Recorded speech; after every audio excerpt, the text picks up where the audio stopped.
నమస్తే. ఇక కాంగ్రెస్ పార్టీ మీద ప్రతిపక్షాలు విరుచుకుపడుతున్నాయి. ముఖ్యంగా ముఖ్యమంత్రి రేవంత్ రెడ్డి మీద, ఆయన చేస్తున్నటువంటి పర్యటనల మీద కావచ్చు, ఇక అభివృద్ధి పథకాల మీద కావచ్చు. సో మాట్లాడదాం ఇదే అంశం మీద. కాంగ్రెస్ పార్టీ సీనియర్ నాయకులు మాజీ ఎమ్మెల్సీ రాములు నాయక్ గారు ఉన్నారు. సో రాములు నాయక్ గారు, ముఖ్యంగా ముఖ్యమంత్రి రేవంత్ రెడ్డి గారి మీద ఇక ప్రతిపక్షాలు అనేక విమర్శలు చేస్తున్నాయి. కేటీఆర్ అంటున్నారు 6 నెలల ప్రజలు బుద్ధి చెప్తారు కాంగ్రెస్ పార్టీకి అంటున్నారు. సో ఏం చెప్తారు? ఇప్పుడు కేటీఆర్కి ఓర్వంది గుణం ఉంటుంది. ఎందుకంటే ముఖ్యమంత్రి అయిన తర్వాత నేను ముఖ్యమంత్రి కాలే కానీ రేవంత్ రెడ్డి అయిపోయింది అనేది ఆయనకు ఒకటి లోపల చాలా ఇది ఉంది. నా తండ్రి నాకు అవకాశం వచ్చినప్పుడు ముఖ్యమంత్రి చేయలే, ఎన్నికలు అయిన తర్వాత ఎట్లన్నా గెలుస్తాం ముఖ్యమంత్రి అవుతా అని అనుకుండు. అందు గురించే ఆయన ఏం మాట్లాడుతుండో ఆయనకి అర్థం కాదు. ముఖ్యమంత్రిని విమర్శించే నైతిక హక్కు ఆయనకు లేదు. ఆయన షాడో ముఖ్యమంత్రిగా చేసిండు కదా. ఎక్కడైతే పర్యటన సిరిసిల్ల పోవాలంటే 100 మంది పోలీసులు కాపలాగాయాలి ఆయనకు. ఇవాళ విదేశాలలో పోయి పెట్టుబడి పెట్టుకొని రకరకాల కంపెనీలను ఇక్కడ తీసుకొచ్చి ఎవరైతే అన్ఎంప్లాయ్మెంట్ ఉందో వాళ్ళకి ఉద్యోగాలు ఇస్తే 6 నెలల ప్రభుత్వం పడిపోతుంది. 6 నెలలు ఎట్లా పడిపోతుంది? ఏ విధంగా పడిపోతుంది? అందరిని కొంటారా? అహంకారమా? డబ్బులు ఉన్నాయనే కదా మీ అహంకారానికి. 6 నెలలు కాదు, 6 సంవత్సరాలు ఉంటాము. 2 సార్లు గిట్ట 10 సంవత్సరాలు ఈ ప్రభుత్వం ఉంటుంది అనుకుంటున్నావేమో నువ్వు. తస్మా జాగ్రత్త. బీజేపీ మాజీ అధ్యక్షులు బండి సంజయ్ కూడా అన్నాడు కేసీఆర్ కాంగ్రెస్ను కూల్చడానికి ప్రయత్నాలు చేస్తుండు, కొంతమంది కాంగ్రెస్లు కోవటలు ఉన్నారంటూ కూడా కామెంట్ చేశారు కదా. ఎందుకు పదే రాజాసింగ్ వీళ్ళంతా కామెంట్ చేస్తారు కదా? నిజంగా ప్రభుత్వం కూలిపోతా అంటారా భవిష్యత్తులో? మా ప్రభుత్వం కూలదు. అందులోకించే సగం మంది అసంతృప్తి ఉన్న ఎమ్మెల్యేలు ఇప్పటికే లైన్ కట్టే పరిస్థితిలో ఉన్నది. రాములు నాయక్ ఏమైనా టచ్లో ఉన్నారా? బీఆర్ఎస్లో ఉన్నటువంటి ఎమ్మెల్యేలు కావచ్చు, మాజీ ఎమ్మెల్యేలు కావచ్చు. మాజీ ఎమ్మెల్యే ఎందుకు? ఎమ్మెల్యేలే ఉన్నారు టచ్లో. మాజీ ఎమ్మెల్యేలు ఎందుకు అంటావు? మాజీ ఎమ్మెల్యేలతోటి పనిలేదు కదా. వచ్చే అవకాశం ఉందా? పార్లమెంట్ ఎన్నికల కంటే ముందు వస్తారా? పార్లమెంట్ ఎన్నికల తర్వాత వచ్చే అవకాశం ఉందా? ఎప్పుడన్నా రావచ్చు. వాళ్ళు చూస్తున్నారు, మేము పిలుస్తూనే ఉరికొచ్చే పరిస్థితిలో ఉన్నారు. ఇవాళ ఆయన అంటాడు, ఏమని అంటాడు? బండి సంజయ్ అంటాడు. బండి సంజయ్ బీజేపీ బీఆర్ఎస్ 2 ఒక్కటే కదా.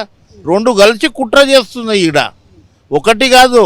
మీరు అక్కడ బీఆర్ఎస్ అని అనుకుంటున్నారేమో.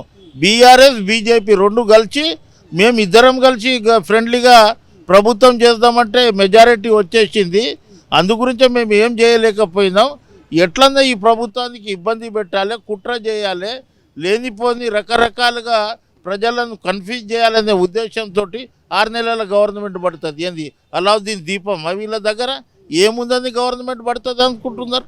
బీఆర్ఎస్ నాయకులు అంటున్నారు బీజేపీ కాంగ్రెస్ 2 ఒకటి, అందుకే మంత్రులు ముఖ్యమంత్రి గారు మళ్ళా పోయి దండలు వేస్తారు అక్కడ ఢిల్లీలో ఉన్నటువంటి నాయకులకు అంటూ కామెంట్ చేస్తారు. ఏం చెప్తారు హరీష్ రావు అంటున్నారు? ఇప్పుడు ముఖ్యమంత్రి స్థాయి అనేటోళ్ళు ప్రధానమంత్రిని కలుస్తాడు, మంత్రులను కలుస్తాడు, సంబంధిత డిపార్ట్మెంట్లకు ఏ విధంగా చేసుకోవాలన్నా ముఖ్యమంత్రి కలుస్తాడు. మళ్ళీ ఈయన కలిసిండు కదా 10 సంవత్సరాలు వీళ్ళు పోయిరు కదా. అప్పుడు ముఖ్యమంత్రిని కలిసిరు, బీజేపీ మంత్రులను కలిసిరు, రకరకాల కలిసిరు. అప్పుడు ఎందుకు ఇది కాలేదు? ఎందుకంటే మంచి పేరు వస్తుంది అనే విధంగా ఇవాళ బీజేపీ వాళ్ళు అంటారు. బీజేపీ ఏమంటుందంటే మేము ఏ విధంగా ఇక్కడ అధికారంలో రావాలనేది వాళ్ళకి బాగా ఇది ఉండే, అది బెడిసి కొట్టింది. అందు గురించే ఇప్పుడు ఏం చేయాలి? పార్లమెంట్లో కొంత సత్తా చూపెట్టాలి. మీరు ఎట్లన్నా ఓడిపోతుర్రా భయ్. బీఆర్ఎస్ 3rd పొజిషన్ పోతుంది. మేము ఇప్పుడు సెకండ్లో ఉందాము, ఫస్ట్లో కొన్ని సీట్లలో సెకండ్లో ఉందాము, మాకు మీరు సపోర్ట్ చేయండి. లోపాయకారంగా మేము ఇట్లా మాట్లాడతారు, మీరు ఇట్లా మాట్లాడండి, ప్రజలను కన్ఫ్యూజ్ చేద్దాం. మేము 6 నెలలు అంటాం, నువ్వు 6 నెలలు అని ఈ విధంగా కుట్ర జరుగుతుంది తప్ప ఇవాళ ఒక్క ఏ ఎమ్మెల్యే గిట్ట అమ్ముడు పోయి ఏ విధంగా అయితే ఉంటారో ప్రజలు నారు ఉంటుంది కదా, తాడుకు నారు ఎట్లా ఉంటుందో నరాలు మనకు ఉంటాయి కదా, అంత తిరగబడి ఉన్నారు. అటువంటిది ఏం కాదు. 6 నెలలు కాదు, 60 సంవత్సరాల వరకు కాంగ్రెస్ పార్టీ ఈ దేశం ఉందని రోజులు కాంగ్రెస్ పార్టీ ఉంటుంది ఇక్కడ. తెలంగాణ రాష్ట్రాన్ని కాంగ్రెస్ పార్టీకి బంగారు పల్లెంలో పెట్టించడం అనేది కేటీఆర్ మాట. ఇప్పుడు నిజంగా బంగారు పల్లెంలో పెట్టించి రావికంటే ఏం చెప్తారు? బంగారు పల్లెమా? అప్పుల పల్లెంలో పెట్టిర్రు. ఎందుకు అబద్ధాలు మాట్లాడతారు? అర్థం కాదు. అప్పుల పల్లెంలో తండ్రి కొడుకు ఉన్నదంతా దోచుకున్నారు, దంచుకున్నారు, జేబు నింపుకుంది. ఇప్పుడు బంగారు పల్లెం ఏం పెట్టిండో? బంగారు పల్లెం 45 లక్షల రూపాయలు ప్రతి సంవత్సరం వడ్డీ కట్టే పరిస్థితిలో ఉండాలి. ఎక్కడికెంచి తీసుకువస్తారు? ఇవాళ 6 గ్యారంటీలతోటే ఏ విధంగా వీళ్ళకి పేరు వస్తుంది ఆ విధంగా అనేది వాళ్ళకు కుట్ర చేసి బంగారు పల్లెం ఇక్కడ ఏం చేసిండు, న్యూజిలాండ్ చేసేసిండు, అమెరికా చేసిండు, రకరకాలుగా చేసిండు, సిటీని ఎంతో డెవలప్ చేసిండు. ఏం బంగారు పల్లెంలో పెట్టిండు? అప్పుల పల్లెం తీసుకుపోయి అందరినీ తుడుచుకొని పోయి ఇవాళ పరిశాంతి ఇది ఉంది తప్ప ఇంకా ఏముంది? ప్రభుత్వం మేము నడిపిస్తాం, గ్యారంటీ ఏదైతే చేసినా అది 100% ఇచ్చేస్తాం. అయితే ఈ పథకాలు ఇవన్నీ మీతో అయితే ఇప్పుడు ఎన్నికల సమయంలో ఏమన్నారు, 200 యూనిట్ల కరెంట్ ఇస్తాం, మీరు కరెంటు బిల్లు కట్టకుర్రి, ఎవరైనా రుణమాఫీ ఉంటే మళ్ళీ అప్పు తీసుకోర్రి, అవసరమైతే రైతు బంధు ఇస్తాం, ఇవన్నీ చేస్తామన్నారు కదా. ప్రభుత్వం వచ్చి 40 రోజులు అయింది, ఎందుకు అయితే లేవు అనేది ప్రతిపక్షాల మాట. అంటే 10 సంవత్సరాల్లో చేయని వాళ్ళు ఇప్పుడు 40 రోజులలో అంటే పెళ్లి కాగానే తెల్లారి కొడుకు పుడతాడా? కొన్ని రోజులు ఓపిక ఉండాలి. ఇప్పుడు ప్రభుత్వం వచ్చిన తర్వాత కార్యకర్తలు నేను ఎమ్మెల్సీ కావాలి, ఇంకోటి ఎంపీ, రకరకాలుగా ఉంటుంది. కానీ అవుతుంది, అది వెసులుబాటు అవుతుంది. ఏదైతే గ్యారంటీ చెప్పిందో కాంగ్రెస్ పార్టీ ఎప్పుడు చెప్పినా కొంత ఆలస్యం కావచ్చు, కానీ 100% ఏదైతే 200 యూనిట్ కరెంట్ అన్నారో, ఇంద్రమ్మ ఇల్లు అన్నాము, ఇంకా ఏదైతే మేము హామీలు ఇచ్చినామో 100% పార్లమెంట్ ఎన్నికల లోపల ఇంకా కొన్ని అవుతాయి. పార్లమెంట్కు పోతాం, మళ్ళీ మా సత్తా ఏందో చూపెడతాం, ప్రజలు మా వైపు ఉన్నారు. గతంలో ఎమ్మెల్సీగా ఉన్నటువంటి రాములు నాయక్ రాజీనామా పెట్టి కాంగ్రెస్ పార్టీలోకి వచ్చిండు. మరి అధికారం వచ్చి 40 రోజులు అవుతున్నది, మళ్ళీ ఏ పొజిషన్లో చూడబోతున్నాం? రాములు నాయక్ ఏమైనా పదవి రాబోతున్నదా? ఎంపీ ఏమైనా పోటీ చేయబోతున్నాడా? అది ముఖ్యమంత్రి ఆదాని మీద ఉంటుంది. నేను 2 సంవత్సరాలు ఎవరన్నా పదవి ఇడిచిపెట్టి రారు, పవర్ ఇడిచిపెట్టి రారు. కానీ అక్కడ జరుగుతున్న అవినీతిని చూసి, ఆ రోజు 1200 మంది చనిపోయారు, వాళ్ళ కుటుంబాలను చూసి ఈ పదవి నాకు ముఖ్యం కాదు, ఎట్లన్నా ఈయన దించడానికి నేను ఇంకో పార్టీలో కలవాలి, అది కాంగ్రెస్ పార్టీకి అనిపించింది నాకు. అందుగురించే 2 సంవత్సరాల ముందే నాకు పదవి ఉందా లేకుందా రాజీనామా చేసి ఇక్కడికి రావడం జరిగింది. ఇప్పుడు ఆయన దించేసినాం, పార్టీ నన్ను గుర్తిస్తుందనే నమ్మకం ఉంది. మనుషులం కదా, ఆశ జీవులము, తప్పకుండా నాకు న్యాయం జరుగుతుంది అనుకుంటుందా? నమ్మకం అంటే నమ్మకం ఉన్నది అంటున్నారు, కానీ ఏమైనా భరోసాలు ఇచ్చిరా? ఎమ్మెల్సీగానే చేస్తాము, లేకపోతే ఎంపీగా నిలబెడతామనో, లేకపోతే ఇతర ఏదైనా పదవి అనేది ఏమైనా భరోసా ఇచ్చిరా? అది పార్టీ విషయాలు, కానీ పార్టీ విషయాల్లో భరోసాలు ఇచ్చింది మేము మాట్లాడుకుంది, ముఖ్యమంత్రి మాట్లాడుకుంది, ఇది ఎట్లా చెప్తామండి? అది చెప్పలేము కదా. అన్నీ ఎవరికో ఒక కార్యకర్తకు టికెట్ అప్లై చేసినప్పుడు కొంత ఒకళ్ళకే ఇస్తారు, 10 మందికి. 10 మందిని హైకమాండ్ తీసుకొచ్చి మాట్లాడింది, వాళ్ళేం మాట్లాడారు, మాకేం చెప్పారు, అది మాకు తెలుసు. అది అందుగురించి అది మీడియాకి ఎందుకు చెప్తాము? భరోసా ఉంటుంది, బలం ఉంటుంది. 5 సంవత్సరాలు తప్పకుండా ఇది అవుతాము. ఏం చెప్తారు? పార్లమెంట్ ఎన్నికలు దగ్గర పడతా ఉన్నాయి, ఎన్నికల వేళ ఏం చెప్పదలుచుకున్నారు? ఎట్లా ప్రిపేర్ అవుతున్నది కాంగ్రెస్ పార్టీ? పార్లమెంట్ ఎన్నికలలో ఏదైతే వాగ్దానాలు చెప్పినామో ఆ వాగ్దానాలు తూచ తప్పక మా మీద బాధ్యత ఉంది. వీళ్ళలేక కాదు, దళితునికి 3 ఎకరాల భూమి ఇస్తాం, దళితునికి ముఖ్యమంత్రి చేస్తాం, 2 లక్షల ఉద్యోగాలు ఇచ్చేసినాము, లేకుంటే నిరుద్యోగ భృతి ఇస్తాం, ఈ ఎన్నికల్లో మాకు ఓటేయండి, తర్వాత ఈ దాన్ని డల్లార్స్ చేస్తాం, నిరుద్యోగులు ఎవ్వరు కనిపించవద్దు, 3116 ఇస్తాం అని చెప్పిన వాళ్ళు ఒక్కటి చేయలేదు. మేము చేస్తున్నాం కదా, ఏదైతే మాట చెప్పినో అది 100% చేస్తాం. పార్లమెంట్ ఎన్నికల వేళ ఎన్ని సీట్లు వస్తాయి మీకు? వాళ్ళకి ఎన్ని వస్తాయి అది అడుగు ముందుగాల. నాకు 17 మాయ అంటున్నారు. 17 కాదు, ఒక మెదక్ మీద ఆశ ఉంది తప్ప.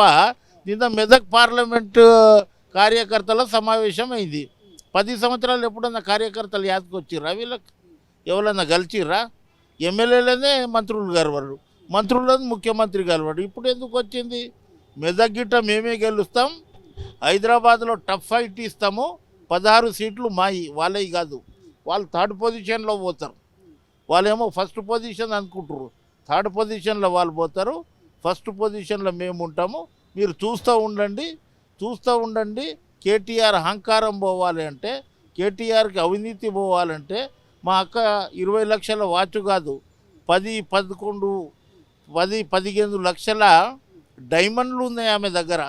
ఆమె డైమండ్ మీరు చూడలే, అది అసలు కనిపించదు, అది ఉంటుందే ఇంతది. ఆ డైమండ్ గుర్తుపట్టినోడే గుర్తుపడతారు. ముందుగా నేనేమంటున్నా అంటే, 10 సంవత్సరాలు మీరు దోచుకున్నారు, దంచుకున్నారు, రకరకాలుగా ఇది చేసారు. కార్యకర్తలు రోడ్డు మీద ఉన్నారు, ఉద్యమకారులు రోడ్డు మీద ఉన్నారు. ఇవాళ మీరు మీ ఎమ్మెల్యేలు ఆ కుటుంబ సభ్యులు కొంత సంపాదించింది మీరు బాగా, కానీ మీరు 10 సంవత్సరాలలో సంపాదించిన వాళ్ళు దాంట్లో మీరు 40% ఏదైతే కమిషన్ తీసుకురో ఆ 40% ఇప్పుడు కార్యకర్తలను పంచండి. కార్యకర్తలకు మీ మీద నమ్మకం వస్తుంది. మీకు గతి లేని వాళ్ళు, చెప్పులు గతి లేని వాళ్ళు 80,000 చెప్పులు వేస్తుండే హరీష్ రావు, స్లీపర్ గతి లేనోడు. ఇవాళ అటువంటి 80,000 చెప్పులు వేసుకునే మీరు మీ కుటుంబంకి ఏం లేని వాళ్ళు ఇవాళ ఇంత ఇది చేస్తారు కదా. ఇవాళ వేలాది లక్షలాది కోట్ల రూపాయలు మీ దగ్గర ఉన్నాయి. ఆ లక్షలాది కోట్లు ఇప్పుడు కార్యకర్తలకు పంచండి.